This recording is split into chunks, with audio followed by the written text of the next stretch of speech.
We are talking about empowering Muslim women who are entrepreneurs. And entrepreneurship in our community is very important, but women uphold a lot of that in the Muslim world, alhamdulillah. So I'm very proud to have this discussion with women entrepreneurs who all have their own story to tell. So I'm going to start off by saying Assalamu alaikum wa rahmatullahi wa barakatuh to my wonderful, wonderful sisters. And also they're going to introduce themselves, inshallah, so that you guys can know exactly who you are talking to today. So let's start off over here. Go ahead. Okay, assalamu alaikum everyone.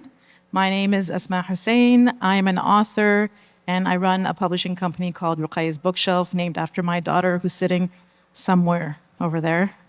I've been in this field for 8 to 9 years so far. I've actually lost count. But that's me, alhamdulillah. Inshallah. Salam everyone. I'm Hanan Awad. I'm a new entrepreneur, I guess. It's part of my DNA. My parents always ran different businesses. But so we're in the field of making halal entertainment for children and writing Islamic books for kids. We don't know what we're doing fully, but one step at a time, alhamdulillah. Assalamu alaikum. So you guys get to see my different hats today. So in this panel, I'm going to be, inshallah, sharing my journey, but I'm the CEO of Discover You. Alhamdulillah, I've been in the space of entrepreneurship for a decade now. Discover You is one of the leading organizations in the world for Muslim self-development, helping Muslims, inshallah, be the hero of their story, grow in every aspect of their life with never taking Allah subhanahu wa ta'ala out of that equation. Amazing. Can we give it up one time for my amazing sisters? Inshallah. I feel very blessed to be sitting here with you guys today.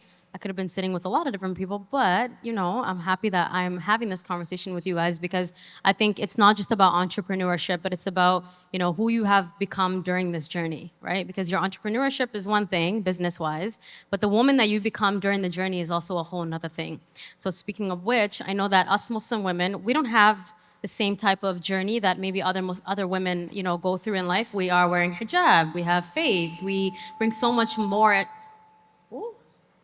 We bring so many more things into our entrepreneurship. And so I wanted to speak to you guys a little bit about the unique challenges that we face as Muslim women in our entrepreneurship and how you guys feel about that. So maybe we can start with Razia actually and then work our way down. Awesome. So what's the question? The challenges? What are the unique challenges that we face as Muslim women in the entrepreneurship space? Yeah. So I love to spin your questions, Idil. Please do. We are here to get deep. I love it. Detailed. So go for it. She's got, mashallah, so much depth.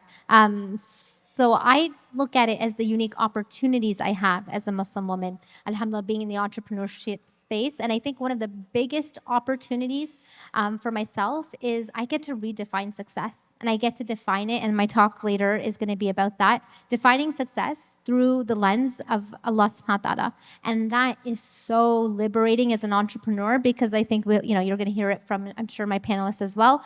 The pressure and the grind and the hustle culture that is shoved down in a non-godly framework an ungodly framework. And so alhamdulillah, I think the unique opportunity for me as a Muslim woman is I get to define it. I'm sure, when you guys showed up today, this isn't maybe what you expected as seeing business owners. We get to challenge that. And I think what's so beautiful is I feel like I'm just defining things as I go. And as long as it's holistic, it's rooted from Islam, I feel so at peace. And so I think that's my unique opportunity. That's amazing. Let's hear from Hanan, inshallah. Mashallah. Exactly what I'm thinking. Like I said, we don't fully know what we're doing. But yeah, the hustle culture sometimes is overwhelming. You're trying to juggle your family, your husband, your extended family, and you're trying to reach this goal that you set for yourself and for your business. And you have to make this post and, share this and do that. And it gets overwhelming. So it's good to have goals and, deadlines to meet. But we have to realize as Muslim women with families and children, sometimes there are, hiccups and obstacles, and that's okay not to beat ourselves for, the little obstacles that we get on our way there. But not to feed into this hustle culture of business go, neglect what is actually important over your actual business. Okay, so Razia spoke about opportunity, and I'm just going to go ahead and speak about challenges, just to balance it out, Razia. So I think for a lot of Muslim women, or I shouldn't say that, for me at least, it feels like we're swimming against the current because, for many different reasons, right? I think we are naturally pushed towards, let's just say we're pushed towards being engineers and doctors and kind of the fields that are recognized. Conventional. The more conventional fields. So there's that challenge. So, going away from that path is always going to ruffle some feathers. Hopefully, I think in younger generations, it's going to be less so, inshallah. And then on top of that, as women, there's a lot of misconceptions, even within our own communities, in terms of what is acceptable for a woman to do. Is it acceptable for a woman to show up on social media? What is appropriate Islamically? So there's a lot of that you have to kind of get through. And I think that's why I say it's swimming against the current. But once you're on the other side, it is a beautiful journey. Alhamdulillah. No, I definitely agree with that. I mean, when you are the trailblazer of something and you're the first, you tend to get a lot of the dust and a lot of, the challenges, right? But then it's not about, feeding into those challenges. I think it's about owning those challenges and allowing Allah to develop you within your own entrepreneurship, right? The fact that you can actually balance and have the duality to be a holistic woman, right? Because Allah did give us capacity. We have a capacity that other people don't have, right? And so we can be mothers and we can be authors and we can be business owners and we can even be people who, do things for children, right? Or do things for coaching, right? And so, we're more than just individuals. We have this duality that we all need to tap into. So I'm really hoping that young women out there will look at us, right? And see the humanity side of it too, that we're not perfect, but we're just, on this journey, just trying, right? It's about trying, waking up. You didn't know anything yesterday, but you might find out today. Who knows, right? And meeting Allah subhanahu wa ta'ala halfway, right? And finding those tools. Because a lot of the times, we don't think about the balance that comes with this. We are daily doing this balancing act every day, trying to figure out, okay, I'm doing this right now, I'm feeding the kids, but then right now I also have to get my laptop and there's emails that I have to do. And then, so you actually have to become this person that can handle multiple things at the same time. But then as a Muslim woman, you also want to do things with ihsan and you want to do things for the sake of Allah. And then you want to do things the right way, because what's the point of doing something if you're not also looking at the 10 steps before that, right? And so speaking of the balancing act, how has that been for you guys? Trying to figure yourselves out as women and balancing these things. How has that been for you? Let's start with this side, inshallah, this time. That is a wonderful question. When people say, I can have it all, I believe that I can have it all. Say that one more time. But before you say that one more time, but not all at the same time. Yes. I think that we can have it all, but not at the same time. I think if we try to have it all at the same time, we burn out very quickly. So what I've realized that it's not about balancing. It's not about trying to fit everything in. It's not about time management. It's about deciding what my priorities are and letting everything else go, right? Whatever's important right now, that's what I'm going to do. That's what I'm going to focus on. And everything else kind of falls through the cracks until that at some point in some phase of my life becomes a priority. And that's how I did. I think that's the only way. Otherwise, we'll go crazy. Yeah, I agree. Absolutely, I agree. Hanan? Most of our panels, we have many different hats, and you're constantly juggling those hats, throughout life. And then when you throw in business, that in itself has many hats. So subhanAllah, I come from healthcare for my full-time job. And once I got married, I had one kid. My mom, Allah raham, was alive. She took care of my daughter. And then second kid, I was comfortable. There's somebody I trust to take care of my kids. But if I didn't have that option, I would quit my job, right? And then third kid, and then that's when we decided to start Jannah's Family and Friends. And subhanAllah, I was like, yeah, 3 is enough. I can't do this and that, right? And then Allah was like, no, we're going to give you a 4th one. So you're constantly prioritizing, right? What is important right now that I need to spend my energy on, and the rest, like Asma said, you push it to the side. And in reality, whatever gets pushed aside is not really the most important thing, right? And we know, our nafs tells us that this is what is important, right?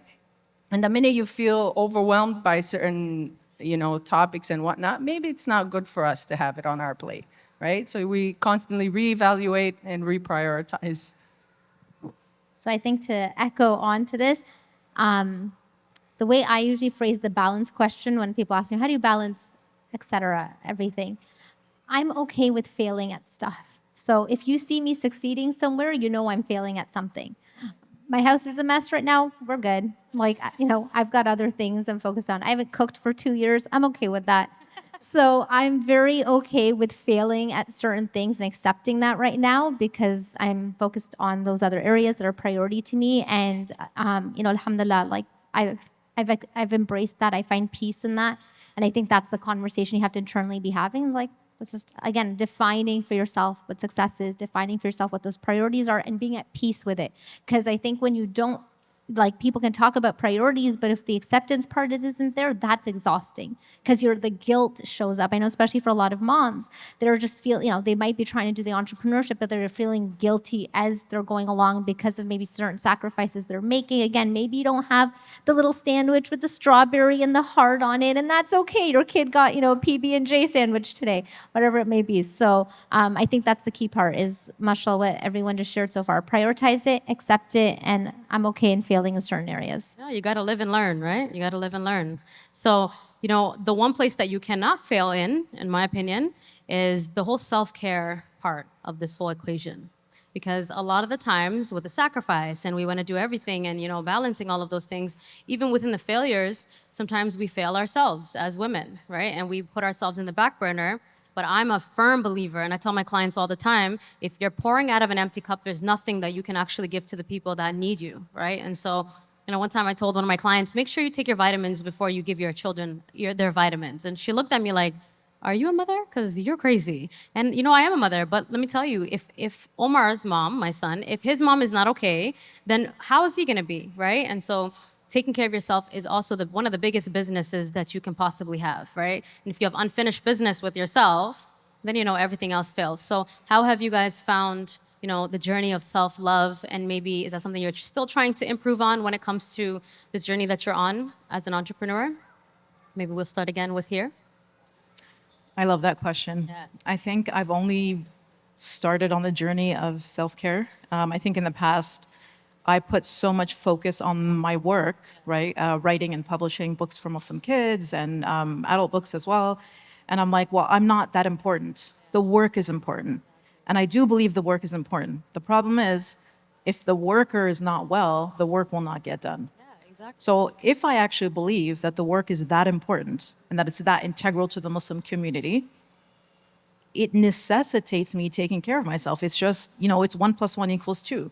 If I don't take care of myself, the work is gone immediately. And even beyond that, right? Even if I'm not an entrepreneur, if I'm not working or whatever it may be, I am a soul that Allah subhanahu wa ta'ala created. And that by definition means that I should be caring for myself, my body, my health, my spiritual state, my emotional state, because I am a person of value. My soul is a soul that Allah created, and it is of value. That's right. I believe that. Well, thank you so much, Asma, for that. Asma matters, and now we figured that out, right? Okay, what about Hanan? Honestly, this is a tough one. I don't know. I struggle with self-care, taking time for myself. It's something that I'm reminded by my circle. Hanan, you need to stop. Take a break. Sometimes I listen. Sometimes I'm like, I still got it in me. I'm gonna push myself a little bit, and then, like today when Brother Buna came by, he's like, "Are you good?" Because I was like, bad migraine. I've been going and bouncing through 2 places, and it's like Allah always gives me this migraine to tell me, okay, put on the brakes, go lay down, right? And yeah, it's a learning, opportunity for me because, I'm not the best at it.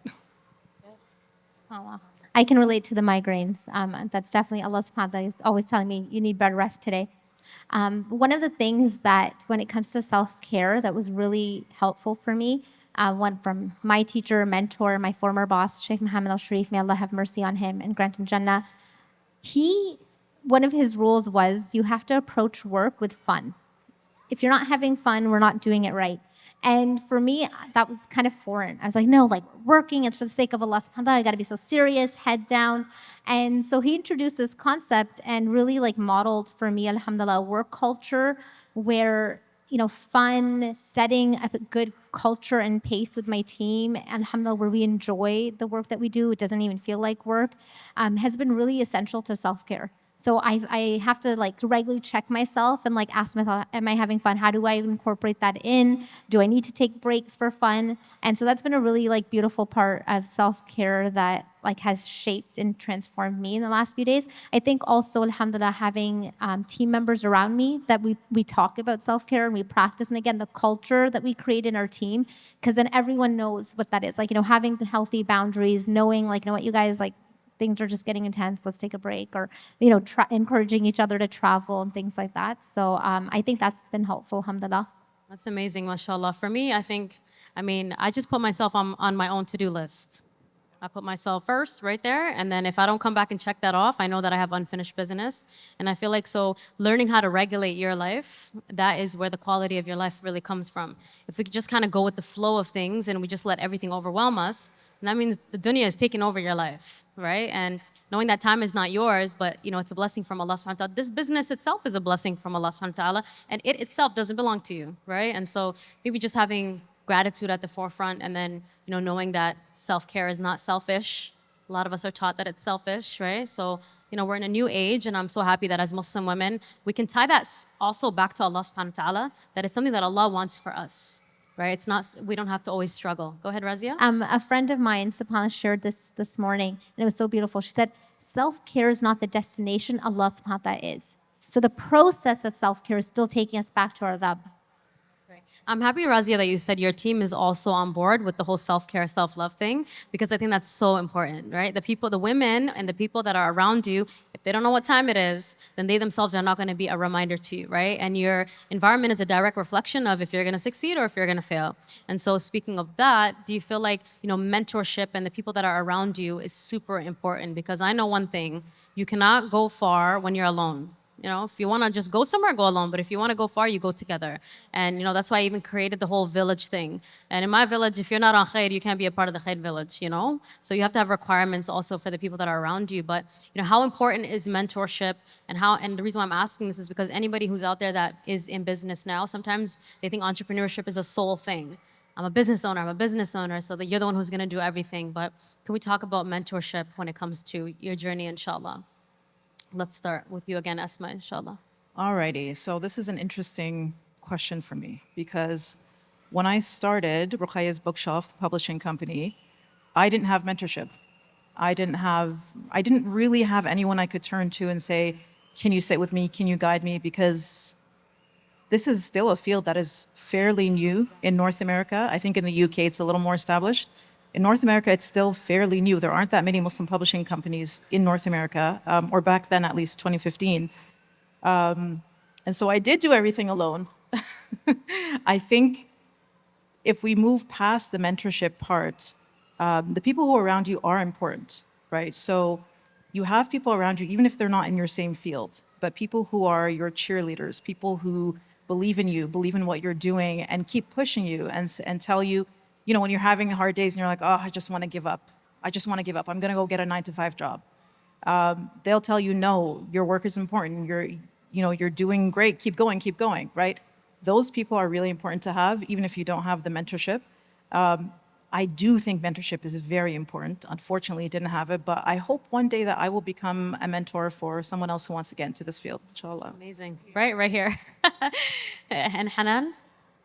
Mentorship, honestly, it's like a key to your success in all aspects of life, whether it's business, whether it's like motherhood, friendship, all of that. And if your group of mentors are, not in line with what you, envision religiously and like business-wise, there will be friction, right? And it won't be as successful as it could be. And for myself, like it's my family, right? It's my husband, my extended family. Like Jenna's family and friends right now is purely running on family help, right? Because we're fairly new. Everybody believes in our, work and what we're trying to put, to the community. And everybody is, helping. How can we help? What is it that you want to do? So alhamdulillah, like having that circle of people that support you and cheer for you and are constantly there to remind you of, to do the right thing according to Islam, I don't think it's, you can put a price on it, right? So, alhamdulillah, I think we've established the value of mentorship. I'm definitely a product of amazing mentors that Allah subhanahu wa ta'ala sent me, be it early on in just my path to knowledge, be it, alhamdulillah, once I started at Discovery with Sheikh Mohammed. Noor's here. He's been an incredible mentor. People who have been able to identify blind spots, growth opportunities, and challenged me in that way has been an incredible blessing. I think anyone who's here, regardless of what career path you're in, you should definitely seek out mentorship. But also, you have to remember that in order to want someone to mentor you, you have to show that their investment will be worth it. And I don't think at times I intentionally realized that, but I know, alhamdulillah, I showed that I was committed. I think just showing up the way that I do, alhamdulillah, I think hopefully, made them want to invest in me. So I think it's also important. Seek it out actively, and then also, alhamdulillah, show up. Be that person who looks for solutions, looks for opportunities, and you'll attract incredible mentors. You'll attract people who are like, who's that? Like, I want to work with you. I want to nurture whatever that is in you. And I think that's really valuable. That's amazing, mashallah. So let's talk about financial literacy, right? Because as business owners and as women, a lot of people don't associate women and financial literacy.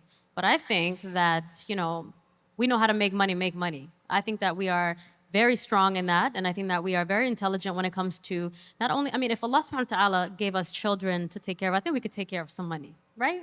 So I wanted to talk about that and, how has that been for you as a business owner? Is it something that you did before you started a business where you're like, okay, I got to figure out my financial literacy? Or is it something, I see you laughing, or is it something that you figured out during the journey? Like, okay, I need to get my financial literacy game a little bit stronger. And where are you now with that? Let's start with Asma since she's giving me the giggles. I'm still figuring it out. That's the truth. What's funny? I was actually talking to a friend of mine a few weeks ago. We were talking about budgeting, and she told me, my budget is the barakah budget. Ooh. When I need something or I want something and the money's in the bank, I buy it and I have this immense faith that Allah subhanahu wa ta'ala is going to replace and increase. And I think about her statement a lot because I want that to be my perspective. I want to be on a barakah budget. And I think for a long time I've actually operated on a barakah budget without even realizing. I don't think that answers your question, actually. It does, but, very beautifully, actually. Yeah, but there's a lot of kids who are going to take their parents shopping and say, we want a barakah budget. That's not what we mean, okay? But no, I love that because when your friend told you that, it shows that there's a perspective and there's a healthy attachment to finances and to money. And so, and also, Allah subhanahu wa ta'ala has written it for you anyways. What's yours is yours. We're not even out here chasing money. We're not out here trying to be a part of the hustle mentality. Whatever is yours has already been written. And so all you have to do is just meet Allah subhanahu wa ta'ala halfway, right? And so maybe Hanan can tell us about her financial literacy journey and if it's something that, it just started last week or like yesterday. I guess I had some knowledge on how to, balance my books and putting money aside for cost and expenses a little bit, right? My husband's a mathematician, so that's his job, I guess. I pawned it off to him. But it's important to know what your limits are, but also not to limit yourself to those limits, right? Always have faith that Allah is the one who opens the doors for risk, and whatever's written for you is written for you, of course. So with just that piece of information, I think I find peace with not wanting to hustle. Oh, one client walked by, I missed giving them my business card, right? Like that kind of mentality. So it kind of gives you some kind of peace. But it is important to know, like, not to, like, I'm trying to translate it in Swahili, but we have a saying, you don't throw the stone too far away, you won't be able to grab it back, right? It doesn't make sense in English, but like, it's saying that try not to reach too far, like when it comes to finances. Just be safe at least, right? So finding the middle ground. Yeah, Right? yeah. Like sometimes, they say business is taking risks, but I'm one of those people where, okay, how much of a risk though, right? Let's calculate that, right? Yeah. No, that's amazing. I wanted to just jump in there real quick and talk about having fear. Like, like we are taught as Muslims, you're not supposed to have fear of hunger. You're not supposed to have fear of loss, right? And so I think that maybe just even reminding yourself of that when you're throwing the stone, right? That there has to be an understanding that, okay, Allah, this belongs to you. I'm going to release it, right? And, it doesn't belong to me anyways, and I know that you will bring it back in tenfolds, right? So, Razia, can you tell us, inshallah, about... Alhamdulillah, I dream pretty big. I know Asma and I last year we were in Turkey together and we were having conversations around like investing and what that would look like. And so I think, Alhamdulillah, being open to, again, not limiting myself to opportunities that I think are reachable. And even if they don't feel reachable, still having conversations around it. I do think, again, we're very secretive. We're very closed off about it. I think we need to normalize, inshallah, having healthy conversations around what money is, what some of the goals are, and alhamdulillah, equipping our kids to have healthy relationships with that. So that's been, I think, an ongoing journey in terms of like what my vision is, but a very healthy and one that's rooted, again, in alhamdulillah, faith, and that gives me perspective. No, I love that, mashallah. I think it's a great answer for that. I wanted to ask you guys, who do you think Muslim women who are entrepreneurs need the most help from? So who do we need the most support from? And it could be like a personal answer for everyone. Maybe some of you will say, your community, maybe it's your spouse, maybe it's, I know Allah subhanahu wa ta'ala is above all, right? So let's leave him out of it for a second. But, because I'm trying to get to the fact that we all need each other, but everyone has a different capacity in your life. And I know that a Muslim woman who's an entrepreneur needs a lot of support, and we don't ever talk about that. So maybe Razia can start there. Sure. So it does take a village. I'm blessed with, alhamdulillah, my spouse, who's my best friend, who is my cheerleader and supporter. I'm blessed with an older sister and family and siblings who are best friends, and alhamdulillah, are in my safe space where I go to, I can have honest conversations. I'm blessed with, alhamdulillah, a partner in business with Noor, who I can also just be really honest and raw with. And if I didn't have those people and those spaces, I know I would not be thriving and alhamdulillah able to like walk the path that I do. So I think it's absolutely essential. Have your village. Every circle we have in our life of friends or family serve a purpose. I think we need to be more intentional about what that purpose is. I have my friends who are just like moms, they're burnt out, we chill, we socialize. That's all we do there. I have my group of women, mashallah, that are go-getters, they're leaders in the community. That's the purpose there. I have, alhamdulillah, my circle that is constantly raising the bar for me and challenging me, and we're not afraid to get uncomfortable. So I think be very intentional about what those are. And as an entrepreneur, I definitely need people who have vision and alhamdulillah, who are also, even if they don't have it, are willing to support me and help me, inshallah, talk out sometimes the frustrations or where I feel stuck to, challenging me on what that vision is. How am I going to walk it? How am I going to nurture it? Amazing, amazing, amazing. And for Hanan? Yeah, I'm just going to echo what she said. Like, it's very intentional. Like, who you have around you is critical. And you have these separate, groups of people, and there's nothing wrong in like having these, circle of friends that are for hangouts, for vacations or, adventures, and then another one for like your business circle who like push you, right? I think your potential is this much. Try, go for it, right? Really important for those people to believe in what you're doing and you believe in, who you are and your full potential, and to constantly challenge you, right? And push the bar to achieve more.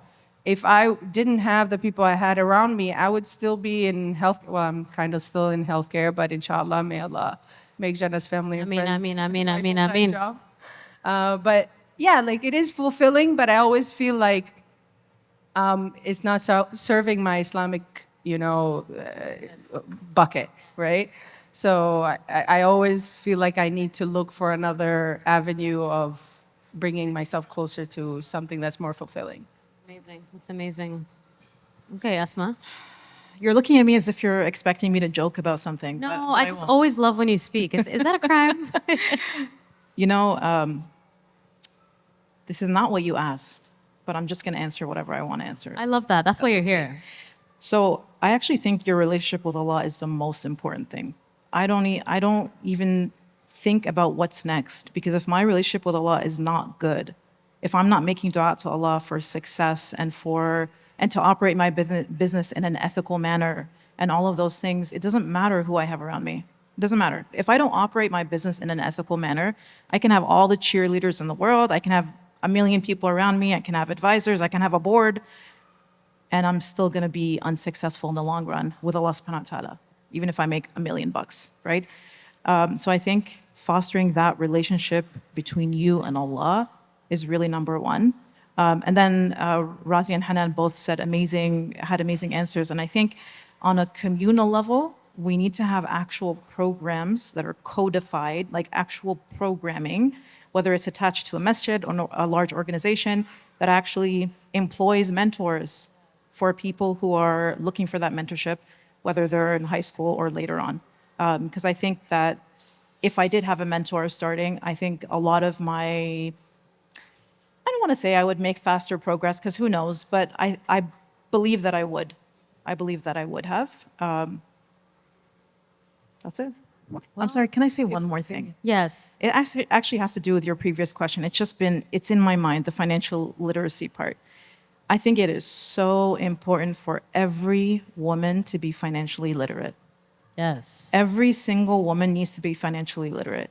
We were raised with the notion that the men in our lives are going to support us.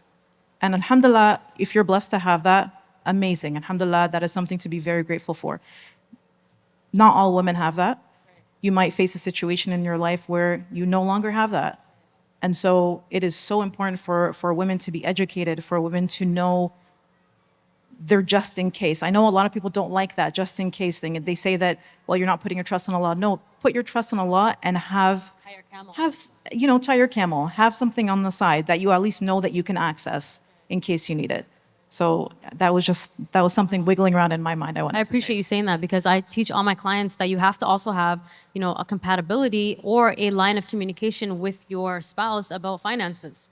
It's the one place that actually causes many different divorces in our community, right? It's like finances is the root of all evil, is what they say, but it doesn't have to be. It could be the root of all khair, depending on how you deal with it, right? And so hopefully, we can push for that more. As Asma said, we need more programs, we need more advocates, we need mentors, and Razia is going to tell us an amazing point right now. Right? Yeah, girl, I love it. At Discover You, we actually have a program called Nishro that Sheikh Mohammed Rahimatullah had developed, and it's about creating business mentorship. So it's not just how to run a business, but alhamdulillah, you get mentorship in it. You get, it helps you save years of mistakes.